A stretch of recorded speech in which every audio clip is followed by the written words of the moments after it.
Hey everybody, Michael Snyder here, Pacific Northwest Weather Watch. Today is May 19th, and right now we are looking at the mid-level water vapor loop. There's BC, Washington, Oregon, and you can see the southerly flow aloft here. It's going to fire up some thunderstorms today and try to move them up across the Cascades. You can't completely rule out a thunderstorm west of the Cascades as well, but we don't really have those southeast steering winds. But we'll take a look at those details here in a moment, as we are expecting some thunderstorms the next 3 days, Cascades east mainly, and we're also looking to return to some normal temperatures. We'll take a look at the extended forecast here in a moment. This is looking at the visible satellite. You can see some of this cumulus clouds building across some of the higher terrain as we go into the early afternoon hours. Check out that low cloud activity across western Washington burning off nicely today. You're going to see that smoke still in the atmosphere as it across eastern Washington. I did fly in from Dallas this morning, and you can see the smoke eastern Washington, especially across some of the Rockies areas. You can really see it out there. Kind of early for this time of year here, getting into the forest fire season already here. Hopefully that's not a sign of things to come. This is looking at high temperatures on Saturday, Sunday, and Monday. National Weather Service Portland, you can see from the low 80s to the upper 60s coming up here. So more of a return back to seasonable temperatures is underway here as we go on into the end of the weekend towards early next week. This is looking at that severe weather outlook today.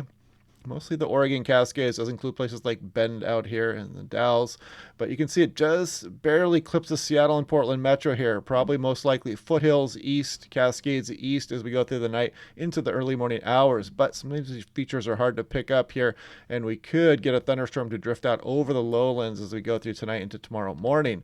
This is National Weather Service Medford. They are talking about that thunderstorm risk across the Oregon Cascades. Here you can see 3 to 8 p.m. Like you saw, those cumulus clouds already starting to develop here.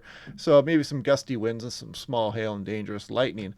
This is for day 2. This would be Saturday morning through Sunday morning here. And you can see that risk for some severe weather in the form of wind and hail here. Marginally severe hail, maybe an inch or so. But the Cascades east, main threat for thunderstorms as we go through tomorrow and through Sunday. This would be Sunday morning through Monday morning here. And that marginal risk for some severe weather does exist across eastern Oregon, extending in towards Idaho again. This is looking at 18,000 feet, 500 millibars. You got BC, Washington, Oregon. Here's the Hawaiian Islands trough out over the Pacific Ocean here. There's a ridge that's been dominating the weather here across Pacific Northwest. Put it into motion. You can see that that feature tonight is so subtle it doesn't even show up here at 18,000 feet really on the grand scheme of things.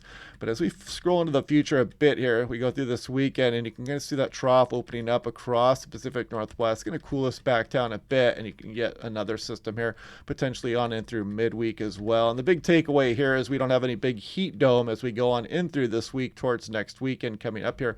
More of a normal, kind of a normal pattern here setting up. And we'll watch these systems come in one by one and try to find out what we can expect as we get a little bit closer. This is 850 millibars. I noticed when we were flying in, it was about 19C, which is up in the mid 60s there at 5,000 feet. And you can see that warm air here across Pacific Northwest.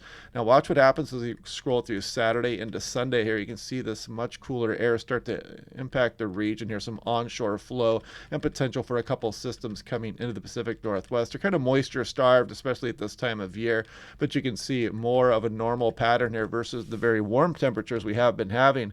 This is looking at lightning flash density potential on the high resolution rapid refresh. You can see most of its activity. It's showing up in the Oregon Cascades here. Not really showing much for western Washington or towards Portland as we go into the early morning Saturday hours here. And as we scroll on in through Saturday afternoon as well, a lot of that activity again can find Cascades on through the east. Can't rule out a severe storm though, however, as we go on in through tomorrow afternoon as well. This is looking at composite reflectivity. This is the NAM3 cam, another high resolution model. If we put this into motion overnight tonight, you can kind of see that activity moving up across the Oregon Cascades. Again, you can't completely rule out a couple thunderstorms being developed here across western Washington. But again, the big storms are probably going to be off the Cascades east. And then we're going to go through Saturday afternoon. You see that pop up across the Cascades again. Oregon, northeast Washington, up into BC here as we go through Saturday night. And we go into Sunday morning here, and you see that threat for some thunderstorms again pushes off a bit even further to the east. This is looking at surface-based Cape, so you can kind of see how the NAM paints a pretty unstable atmosphere across the Cascades here, but not too much out into the lowlands. It shows a little bit out into western Oregon here, but not much for western Washington. And you can see kind of a repeat here as we go through the day Saturday and on in through Sunday, another repeat as that activity pushing off to the east. This is looking at the UW model here, and it does show some convective available potential energy moving into western Washington. Put that into motion here, and let's see, I'm way out into the future here, but let's go ahead and start over again on this loop, and we'll start here. And you can see some of this activity does try to move up across western Washington, so you can't completely rule it out here, but again, the threat cascades east. And this is looking at Y, so this is 700 millibars, about 10,000 feet. And if I put this into motion, remember a few days ago when we had the thunderstorms, we had that flow out of the east. And right now it's just kind of out of the south here. So some could fire up the Cascades and maybe drift out towards the lowlands, maybe the foothills with a better chance there. Now looking at this 6 to 10 day temperature outlook, you can see much of the west coast is included in that above average signal through May 28th. This is precipitation, kind of that below average signal here through May 28th here. And you can see a lot of the west, though, is above average here. So we'll see how this works out here. We do have a couple of systems, but they are going to be moisture starved through next week. This is looking at the European hot off the presses here, the 10-day precipitation anomaly. And you can see drier than normal here across the west coast of BC, down through western Washington, Oregon, especially Cascades in the higher terrain off through the west. Maybe some above average signal there across Canada and maybe northeast Washington. Hopefully this can help, keep that fire danger at bay here across Alberta here, kind of a silver lining to that precipitation there. This is looking at the El Nino / La Nina, known as ENSO, El Nino Southern Oscillation. You can see these temperatures building across the equatorial Pacific, pushing out south of Hawaii as we go through. This runs from mid-April all the way to mid-May here, and you can kind of see this cooler water here dissipating here off the west coast here. Pretty warm Pacific Ocean shaping up here, and it looks likely we're going to have a moderate to potentially strong El Nino coming up here as we go through the fall and winter months. This is looking at the forecast here. And I believe this was put out, this was May 15th here, and you can see 1.5, you start to hit strong El Nino status. When you hit 1.0, you're at moderate. So pretty good chance. And you can kind of see the month-by-month run here. This is the equatorial Pacific with the Hawaiian Islands right there, and there's Mexico. You can see that tongue of warm air across the Pacific Ocean here. So good signal for a pretty decent El Nino underway. This is the European. This runs once a month here, so it'll be interesting to see what the June 1st run comes up with here.